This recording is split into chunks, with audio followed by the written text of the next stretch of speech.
Hello, I'm Dapper Dan Gavosden, and I own every issue of Amazing Spider-Man, including the annuals, which definitely count. And I'm mischievous Mark Ginocchio, and I own every issue of Amazing Spider-Man, but the annuals, they don't count. Well, welcome everybody to the Amazing Spider Talk, the show where two fans and collectors uncover the strange, fun, and fascinating history of the Spider-Man comic universe. Thanks for joining us for this review episode of the all-new Amazing Spider Talk. Are we all new? Whatever. Right. But Dan, it seems like forever since we had some all new content to talk about, but we got double duty today. We're going to be talking about Amazing Spider-Man Volume 5, number 44, Legacy 845, which is written by Nick Spencer with art by Kim Jacinto and Bruno Oliveira. Colors by David Curiel, letters by VC's Joe Caramagna. This issue was first released on July 15th, 2020. And then we'll be discussing Amazing Spider-Man Sins Rising Prelude number 1. There's a title. Is there going to be a number 2? No, but it's still a number 1, so go get it, everybody. This one is written by Nick Spencer, art by Guillermo Sanna, colors by Jordi Belair, and letters also by VC's Joe Caramagna. Man, VC just owns that guy. Yeah, lots of new comics. Mark, could they pace these a little bit better? So that last one was July 15th. This one was July 22nd. It's like boom, boom, boom. We didn't have Spider-Man comics for 2 months, and now we got another one next week, I think. So I mean, what are we gonna do? We got 45 next week. And I was going to say to your first question about Prelude number 1. I mean, would you rather it be Alpha and Omega or Sin's Prelude Beta? I don't know. Well, if this is Sins Rising, when it's over, is it Sins Past? Whoa, we're going there. Oh. Okay, well, let's talk about it, Mark. Amazing Spider-Man number 44. Last episode, when we did a review, we were talking about this as if hey, at the end it said, to be continued. And we didn't know if it was meant the story was going to be continued about the Lifeline tablet saga, or if just in general, Spider-Man wasn't stopping, which seems like a pretty safe bet. And I guess it turns out that it meant Spider-Man's not going anywhere. Thank you, COVID-19. We are actually not continuing the story of the Lifeline tablet saga. And Mark, I think that's pretty stupid. Yeah, I mean, not that I necessarily wanted more Lifeline tablet. I mean, the fact of the matter is, this book, for the better part of, and it's even further extended by the pandemic. I mean, what, now we're going on 2 years now? It's just felt like just totally spinning its wheels and not getting anywhere. So it's okay, so now we went on this Lifeline tablet journey. That felt very inconclusive.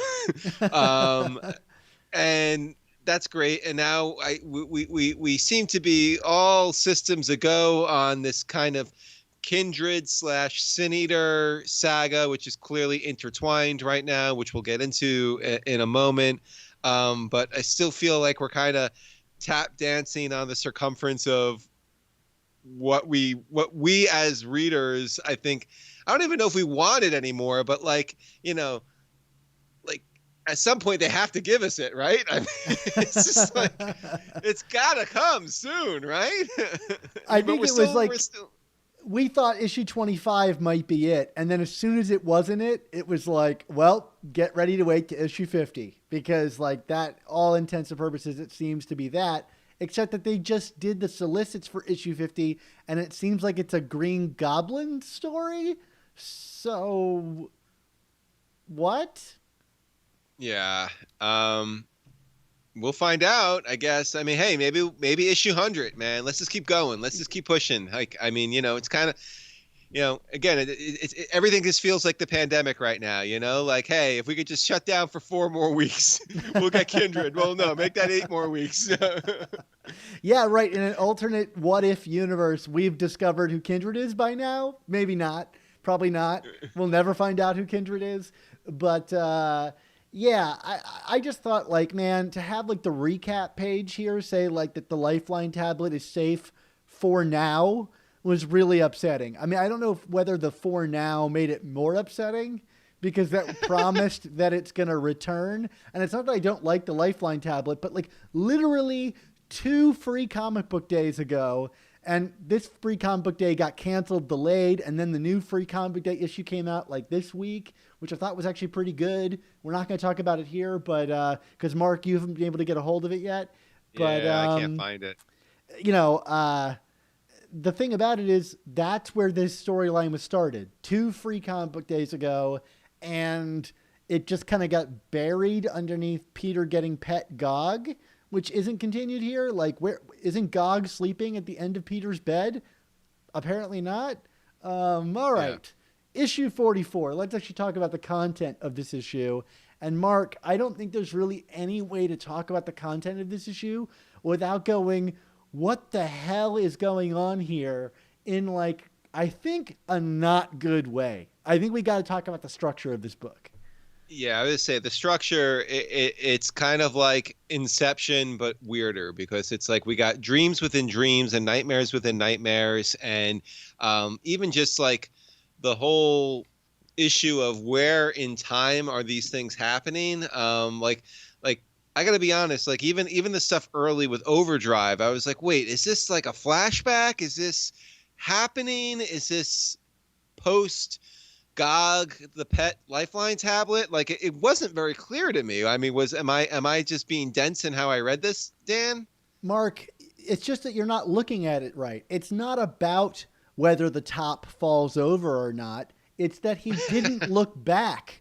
He just accepted his reality. No, that we're talking about Inception, which actually turned 10 years old this week. But anyway, no, Mark, it's really hard to kind of like ferret out. And whether that's intentional or not, it makes for a pretty frustrating read. And I think the reason it's so frustrating is half of it seems like real events that happened. And so I leave this book going, I don't know if this is canon or not. Like, did Peter have like a late night monologue where he called MJ? Did Overdrive and these guys get torn to pieces by sin demons? I don't know. If it's all a dream, did it not happen? It seems pretty plausibly that it happened. And so it took I reread this thing like 4 times. And I think I know what's happening, Mark. And I can spell it out if you're interested. But yeah. I mean, yeah, I'm not trying to be a jerk here, Dan. I mean, but yeah, I mean, what's the synopsis here? Because it's just, I mean, I know what happened, but what did like, what's real and what's not? It's very like, it shouldn't take look, no offense, Nick Spencer, but you're not Alan Moore. Like, it shouldn't take me this much work to figure out what's going on in a Spider-Man comic. I'm sorry, it just shouldn't. Well, it's funny you say that, because I actually think that the issue we're going to talk about next, the Sins Rising issue, handles a similar kind of idea, but really well, right? Like, it's doing this kind of like fractured narrative. We're in someone's untrustworthy mind, and I totally understood what it was going for there. Whereas here, I'm like, I really don't know. So here's what I think is happening, Mark, and feel free to jump in if you're like, Dan, that doesn't seem right, because I'm not even sure. But I think like on the highest level of this, it's Kindred putting a vision into Madam Web's head and showing her a number of things, right? And Madam Web, she's the prognosticator of all prognosticators. Move aside, Puxatani Phil. We got Madam Web here. She's seeing the future and spoiling upcoming comic books. And so she's seeing a mixed variety of visions of things. So like, I think the first thing she sees is a real moment that actually happened with Overdrive, which was set up in a previous issue, right? Where Overdrive and the inner demons killed these cops and Overdrive tried to get them to stop, right? Mm-hmm. And so you've got the Sin Eater chasing them down, and he like conjures up this like carnage looking demon, from the sins of these inner demons who can't be killed. And this is them finally getting killed by their sins, which is kind of cool. And he's like begging Overdrive to like confess and ask for absolution. And Overdrive refuses, uses his really cool dollar bill airplane, which I thought was a really cool twist, and like gets in a car and just hightails it out of there and drive for several days straight, trying to escape the Michael Myers Sin Eater, who just seems to appear everywhere. And I think that actually happened, right? Leading to, I think, ultimately Overdrive's death. That is my thing. Spider-Man was not in the back seat of the car, but what we're seeing is Peter having a real nightmare in his apartment of being in the back seat of this car with Overdrive that Kindred has incepted into his mind. And he wakes up in a cold sweat and calls MJ about these nightmares and has a great monologue, which we can talk about later. And then, is talking about the marriage. Now, I don't know how that scene actually resolves itself, because in that scene, he like dies and Kindred buries him under the earth. I think at that point, it goes back to being a premonition nightmare that is being seen by Madam Web, and she is ultimately sharing through the dreams of all these other spider people through the web of life. That is what I think is happening. It took 4 or 5 readings, like I said, but I think that's what's happening in this issue. Does that sound plausible? I mean, that sounds plausible. I mean, with that said, I mean, what did we think of all that? I mean, let's focus on some of the good. The voicemail or answering machine message or whatever it is to Mary Jane. I thought, this was a strong scene, because we're getting some Peter here that we have not gotten with a lot of consistency over the course of this run, right? Yeah, I think it's a really when he writes Peter, he does a great job of it. I mean, there's no doubt that Nick Spencer can write a really effective Peter Parker. And I think, it's nice to see it pick up on the Jameson podcast stuff, right? Because we talked about that, like how we were kind of disappointed that didn't get resolved in a way. And I'm glad it wasn't forgotten, right? Like that him admitting to pushing people away is something that has stayed with him. And I thought it was at least a consistent, good characterization of the character here. And I thought like him coming clean to MJ about, needing a reason to take the mask off and relieve himself, I think is a good thing. I just think the trouble with it is he tells this story about leaving the house with his mask on and getting caught up in the spider of it all, which we saw, I guess, in the 90s comics where he was doing that. But like, this is the textbook example of telling rather than showing.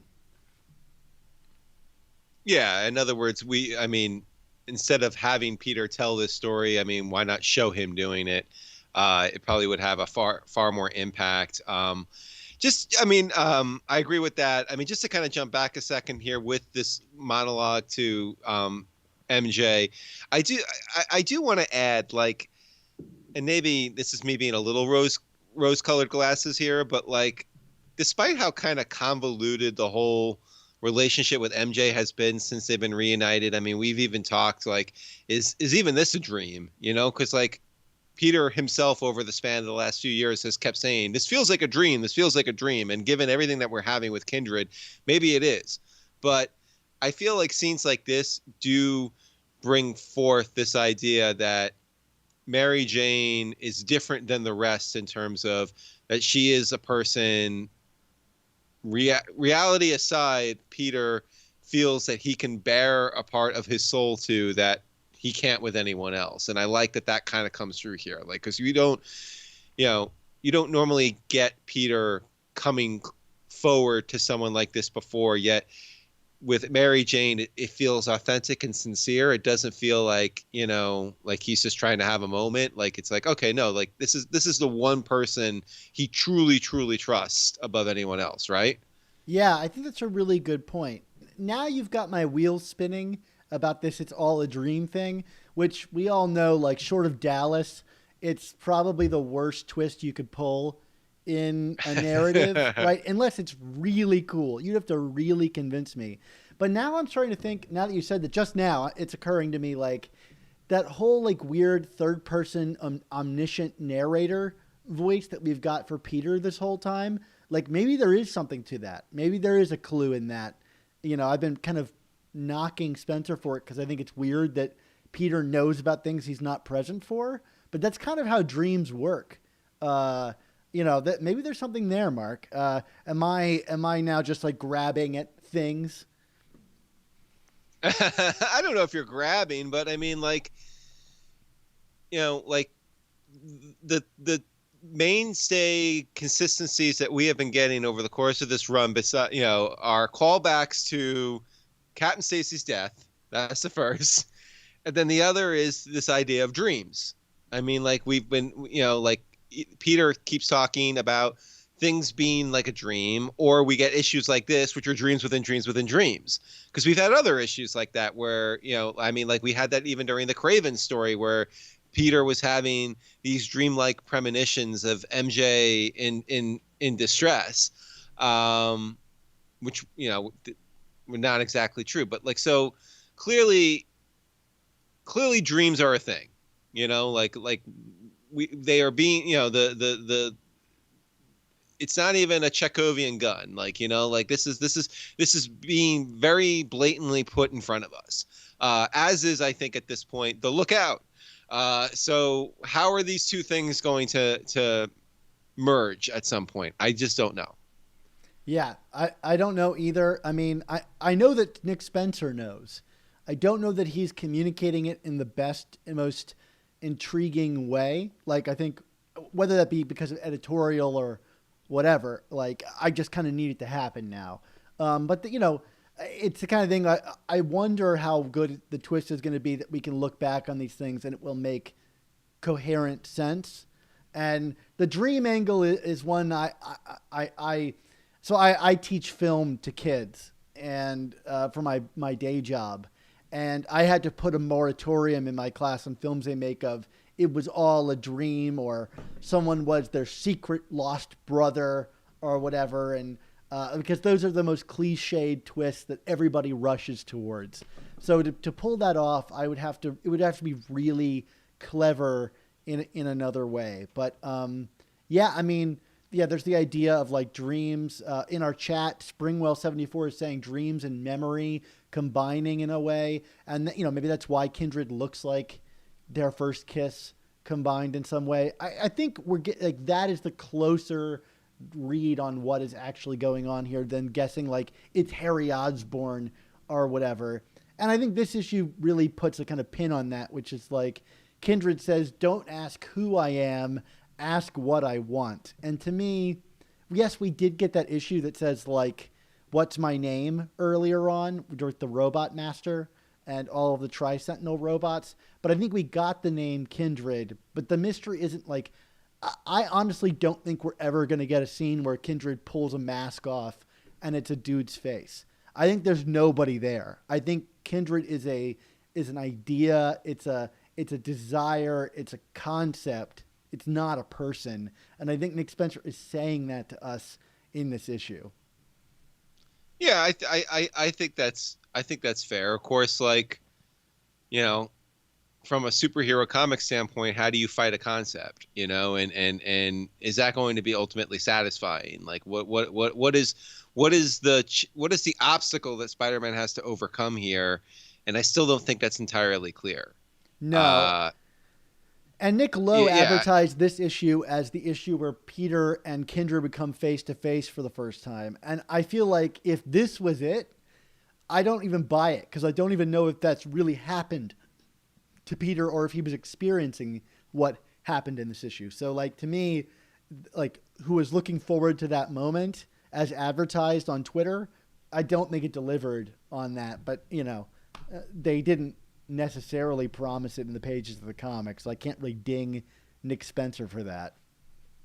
Yeah, and again, like not to get overly into the speculation parade here, but again, like playing with the idea of this is a concept, like I don't know. After all of this buildup, it's got to be more than just like, oh, Peter's afraid to commit, or, you know, like as they claim in this issue, like to keep people close. Like it's got to be bigger than that, because again, like that's that's just part of the character. Like what are we overcoming? What's the challenge? What is the threat? Like we are led to believe that Kindred is this existential threat, and potentially a very physical threat, in terms of what he's done to other people. Again, if it's real or not, I guess is up for debate. But it's got to be bigger than just an idea, in terms of like if we're actually. I mean, I guess it doesn't have to be, but like the way the narrative is being set up, like we are to believe that Kindred is a major threat to Spider-Man. So how is that actually going to be addressed when the time comes? And I still don't see from the breadcrumbs that Spencer has been kind of scattering about here how we're going to get there. And also what is up with the lookout? We didn't get it in this issue, but it's been too prevalent throughout for it to be incidental, right? Yeah, I agree. I mean, maybe I found a clever thing and he's just kind of being cheeky, but I don't think anything is an accident. I think we may ding Spencer here and there for issues we don't love, but I don't think he's like haphazard in his writing. You know what I mean? Like not everything comes together, but I don't think details like that are just an accident.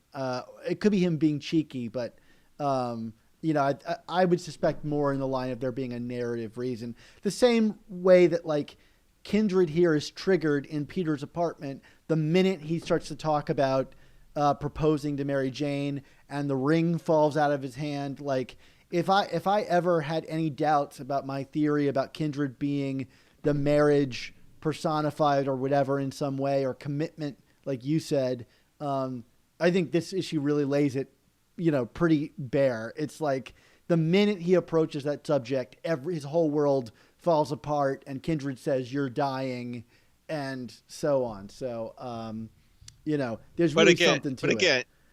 But again, it still has to be. There has to be more there. Like, I mean, it could be the marriage or the soul of the marriage, but like, it needs to be like. For me, to be sold on this, it needs to be like the soul of the marriage that Mephisto got from One More Day. Yeah. You know what I mean? Like, and that the demon in that is seeking revenge for the deal being undone. To me, that makes sense. Like, if it's just like, oh, it's the marriage, but so I mean, like, why so serious? Like, why is it? Why is it sending centipedes out to kill and torturing Peter with these dreams? Like, there's got to be more there. So, and I guess we will, but like, as we've been playing from the get-go here, I mean, like, this issue, while interesting and intriguing and confusing, like we're still just kind of, as I said at the beginning, circling the circumference of this story here, and we're like, we need to get into it. Like what. Like, let's move it forward. I don't feel we've moved forward. Do you feel like we've moved forward in this story? No, we're still not at inciting incident, and we're 44 issues in at least, if you don't count all the point HUs and all that stuff. It's just a lot of stalling, and it's clear they're stalling for 50. Like that seems, or 49. That seems pretty obvious to me. I do think that, and we're going to talk about this in a second, based on the Sins Rising Prelude issue, that like we are moving closer. That issue to me at least gave me some indication of how that story seems directly tied to the Kindred thing. Beyond Kindred resurrecting the Sin Eater, I think thematically it seems on point. One last thing I want to mention before we kind of close out this issue is I thought the art was really exciting for most of the book. There was like some really like slick stuff from Jacinto, and the kind of like illusory, hypnotic, tendrily stuff I thought was really great. And it's not that I thought the back of the book was like awful or like the worst thing I've ever seen, but to me it seemed like they must have like rushed to find another artist because of the COVID stuff. And Peter's face is like distended and weird, and it just was a really harsh art shift that really stuck out like a sore thumb to me. And a book as premier as Amazing Spider-Man, the rotating well of artists here, and I don't even need to say it, it's just disappointing. And I wonder why this book is having such a hard time staying consistent. I mean, is Marvel doing similar things with some of its other flagship books right now, or is this just a Spider-Man phenomenon? It's a Spider-Man phenomenon in my mind, but like I don't think anything else is like double shipping like this. I mean, I think Yeah. maybe some of the X titles are. I think maybe X Factor or something is coming out pretty regularly, or something like that. But I don't think anything else is quite meeting this deadline.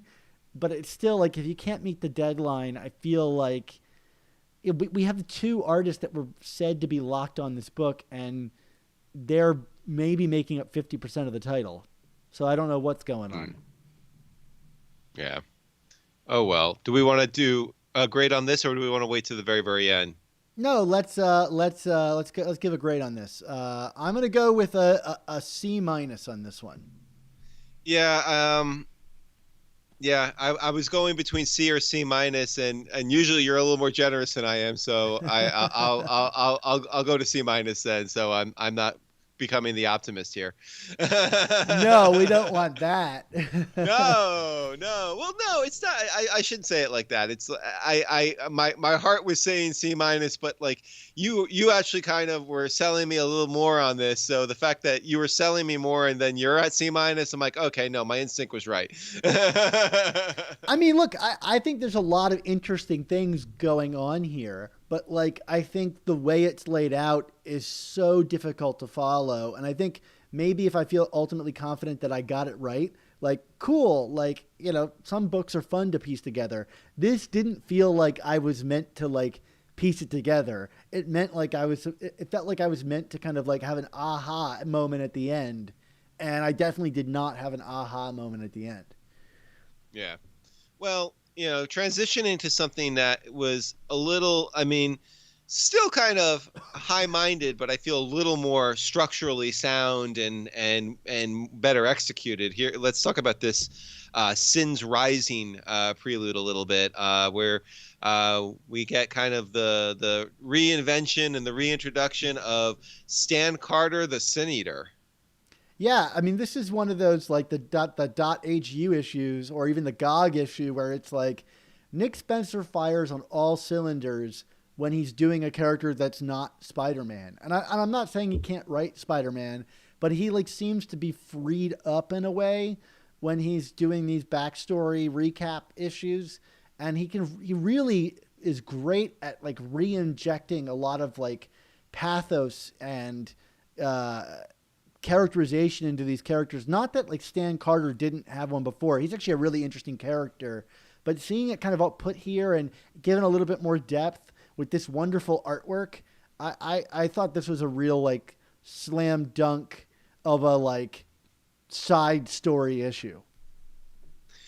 I enjoy this a lot. Now here's the thing, Dan. I'm going to bring up here what we kind of were talking about independently before we were recording this weekend, which was not to be the negative person here, but I enjoy this. And obviously, for those of you who are uninitiated, and this comic does explain a lot, although we don't get editorial notes that say as much, the Sin Eater, Stan Carter, came to fame in the Death of Jean DeWolf story from Spectacular Spider-Man in the 80s by Peter David and Rich Buckler, which is considered probably the best non-Amazing Spider-Man / Amazing Fantasy Spider-Man story of all time in terms of what a lot of critics and fans say about it. But again, this story was written, I believe, in like 1985, 1986, thereabouts. We don't have any context for really this story in this comic outside of some like flashbacks and some callbacks with the art.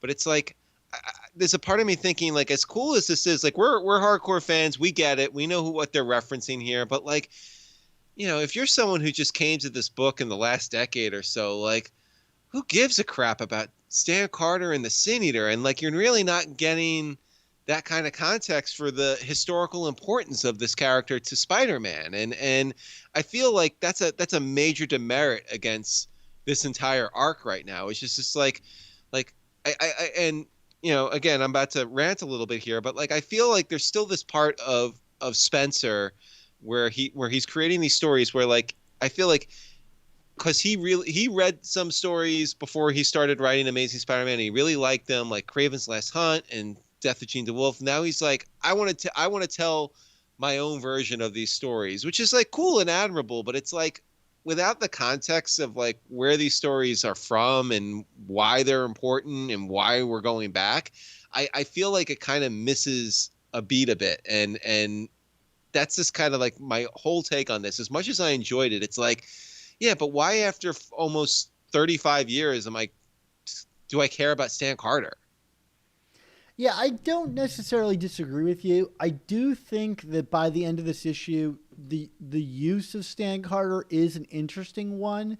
Like the idea of the issue is that like Stan Carter and the Sin Eater are two different people in the same body, right? And Stan Carter had a victory by like killing the Sin Eater at the end of the kind of second Sin Eater story. And so ultimately in this story, we find him in hell, kind of reliving his whole history with a few reinventions, like the details about his parents and him being like kind of like adopted, and the actual Sin Eater that like lives in the woods, and like the kind of mythological Sin Eater that the character is based off of, which may or may not actually exist. It may just be a part of Stan's mental psychopathy that is creating this creature that he sees in the night. And the ultimate resolution of this story is the idea that Stan was actually absolved because he admitted that he was the Sin Eater and took action and killed himself. And so he actually was virtuous. And so Kindred is freeing his soul to return to Earth, to mete out justice for those who aren't willing to absolve themselves of their sins. And Kindred's ultimate goal, he's always saying like, what do I want? And in my mind, Kindred's ultimate goal is he wants Peter Parker to acknowledge some sin from his past, sins past, that he's like buried in his memory. And Kindred is the manifestation of this thing from the past that wants Peter Parker to like come in direct confrontation with it. And so in my mind, the Sin Eater is his like justice warrior to like confront Peter on Earth. For some reason, Kindred doesn't seem to be able to himself. I get all that, and I agree with you too, Mark. It's like if I was just coming to this, I'd be like, "What the hell is all this?" In a way that I think is beyond the typical. Here's a villain from the past resurfacing. It's so specific. Is that your problem with it? It's so specific. I think so. I mean, it's like because I think part of the allure of the original Sin Eater story, for fans at least, and for the critic, and for the record, Dan, you and I have both talked about this on the show in the past. I like the death of Gene DeWolf, but like I don't put it on the pedestal that a lot of other Spider-Man fans do. I know you don't either, correct? I don't. I actually prefer the second Sin Eater story. I think it's far more interesting. Yeah, but part of what has kind of made this story so like stand out for people is like just how kind of real and gritty and dark. Like I always feel like this feels like a Frank Miller Daredevil story but told with Spider-Man instead. It's tonally just something completely new and different and noirish that you just didn't get with Spider-Man. Even with Spider-Man being a street level character, it was never quite to this level of like, Hill Street Blues, shotgunning psychopaths on the street, like what we got here. And again, to your point, like that's such a specific flavor of Spider-Man stories to be leaning on so heavily with this other story with Kindred, which is like this kind of more demonic, being from hell or from another world, where so like it's actually a clash when you think about it. Like on one end it's like this was, Stan Carter and the Sin Eater, when it came out in the 80s, it was like, well, no, this is something that actually could have happened or probably did happen to a degree in New York City. It's like this, it's like the Son of Sam or the Zodiac Killer. You know what I mean? Like, it's like just the reality of it is what made it so fraught. And meanwhile, we're talking about like creatures from hell. Like it's like, why not just pull like Demon Goblin back out or something like that? Like it just, like you say, the specificity of going with the Sin Eater here is just kind of mystifies me. I'm like, without proper context, it just feels so out of left field for me. I get that. The kind of idea that like the tone of the original one was about being gritty, and this one has a gritty flair until it suddenly goes into the supernatural. And makes it into something a little bit more. I get that. I don't know that I would like necessarily knock the writer for that. I understand it being like a taste kind of thing, because I do think it is handled pretty well if you're going to merge those two genres of fiction. Like I think about like what I like best about the Dan Slott run is where he found elegant ways to kind of like in Spider Island to merge all of Spider-Man's history in one story from every decade. And I thought he handled that like pretty deftly, right? When you've got clones bumping up against Venom, bumping up against, I mean, like every different kind of Spider-Man story. I think that one's probably a bit more broad than this. But yeah, you're right. It is weird to suddenly bring demons into, and like Michael Myers kind of stuff into the grounded, realistic story of the Sin Eater. So I get that. It worked. It worked for me, but I get it. It works in that like this is a good story. I guess and as I'm hearing you explain it, this thought just popped into my head. It's kind of like, why even use the Sin Eater, or why even use Stan Carter here? Like, why not just create a whole new character? You know what I mean? To go out and do the bidding of Kindred like this. You know what I mean? Like, you're calling back to the history of Spider-Man and using it, but it's like, it's such a specific history. And again, like I was saying a few minutes ago, the history that it's rooted in is a completely different tone than what the history of the story is. So it's like, if you're going to do a story like this, like, have this kind of like angel from hell, like it could be like the Dead Punisher for all like, or it could be like, what do you call it?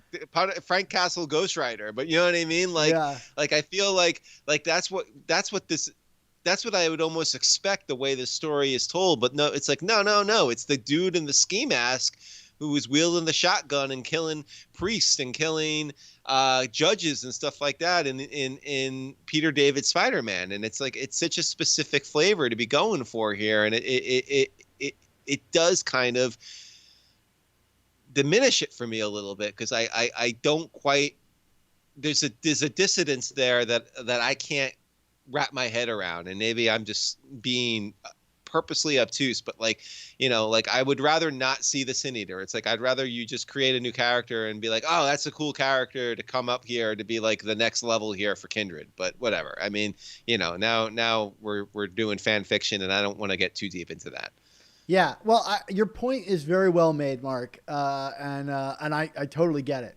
I don't have any response to it, because it's like, yeah, that makes total sense to me how you would respond that way.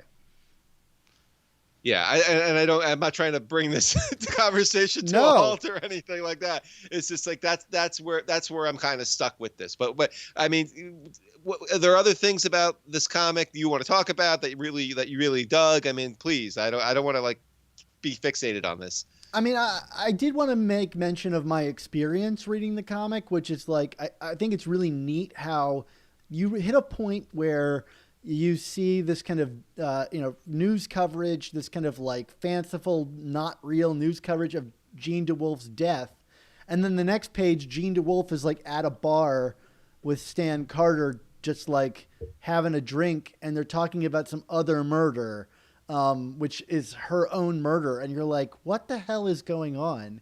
And the book continues to play out that way, where he like goes to these people's houses after they're dead. And you realize eventually by the end that like Stan had been like the two pieces of his mind hadn't like rectified themselves. So like he's still living with the living person, even though the other side of him had just murdered them. And I thought that was really neat, the discovery that Spencer brings you on throughout the book. Like, I think that was the aha moment that he was going for in the issue 44. And here the aha moment really like worked for me. It was like, yeah, of course, like Stan Carter is two people in one body. He is this killer that occupies another wavelength. And seeing that kind of like converge by the end, I thought was really like elegantly done, even if it did converge with him in hell getting feasted upon by himself or whatever. I mean, that's also to say that like this kind of confirms that Kindred is like a demon from hell, because he talks about like dying isn't cold; it's actually quite warm. And so to me, that at least confirms this is like a hell character. Not that I don't think it needed confirming, but yeah, was that your shared experience? Did you come to the aha moment by the end of the issue? Yeah, no, I definitely did. I mean, structurally, this is a much more well executed story than 44 was, and yeah, like it was a genuine aha of like, okay, now this is all making sense, but like in a good way. Yeah. Wait, what oh, okay, I get it. Like that was kind of like, this was like, okay, no, that's clever, and I like the structure here. And like you said, I mean, like Spencer really just goes all in on these like character studies. Like he, I want to see him write Spider-Man. I want to see him write Peter. I want to see him do like traditional superhero stuff. But like the fact of the matter is, like, if there's like ever like an alternate universe where like there could just be like these little sidebars into these character studies of different villains and supporting character members, I want to see Spencer write all of them because he's really good at it. Yeah, and I feel like the art by Guillermo Sanna and the colors by Jordi Belair are like really like editorially well placed. I mean, they put like a horror artist on this book, and it just like really like is dripping in that tone. And I loved seeing, it felt fresh. I opened it up, I didn't know what I was expecting, and I got something totally fresh out of the book. And I appreciate them kind of going there, even if it's like a weird place to dip into in a Spider-Man comic. Yeah. You got a grade for this, or is there anything else you want to mention here? No, not really. I thought it was fun. I'm like hovering BB plus for me. I thought like, on its own standards as like a like Prelude issue, I felt like this finally gave me something to grab onto with the Kindred thing. It's like, oh, I know what he wants, and I know how he's going to enforce it, which is the Sin Eater is going to put pressure on Spider-Man to face this sin from his past and come to grips with it. And it, like, thematically, that was set up for me, and I enjoyed it. So I'm going to go B+, just to be more fair in this, balance out this episode. Yeah, I mean, I'm like on the same edge as you are, Dan, and obviously I have some problematic stuff going on that makes it hard. But hey, you know what? I don't want to be known as the negative one, so I'll say B+ as well. All right, all right. I'll take it. Awesome, great. Well, let's bring this thing home, Mark. Sounds good. Well, everyone, it's time for all good things to come to an end. So we want to say thank you to you, the listeners and viewers, for tuning in to this episode of the Amazing Spider Talk. This episode was edited by Rick Coste with production support from Andy Myers. Our artwork comes handcrafted by artists Ron Frenz, Sal Buscema, and Ray Sumser. And our theme songs were produced by Ryland Bojack, Tony Thaxton, and Spider-Maj. This episode was originally released on Patreon as a live stream hangout with us back when the comic was first released. So if you'd like to help support our show's continued existence and these reviews while joining us on the live stream, why not head on over to our Patreon and sign on up? Dan, I just can't believe that we still have people here that are listening to this, like 6 weeks later? I mean, come on, what are you doing? Get on Patreon, listen to this in real time, do it right now, right? Yeah, these are exciting issues. Even if like we don't love all of them, like you're going to want to be with us when we react to issue 49 and 50 in a few weeks. or months or whenever that ultimately comes.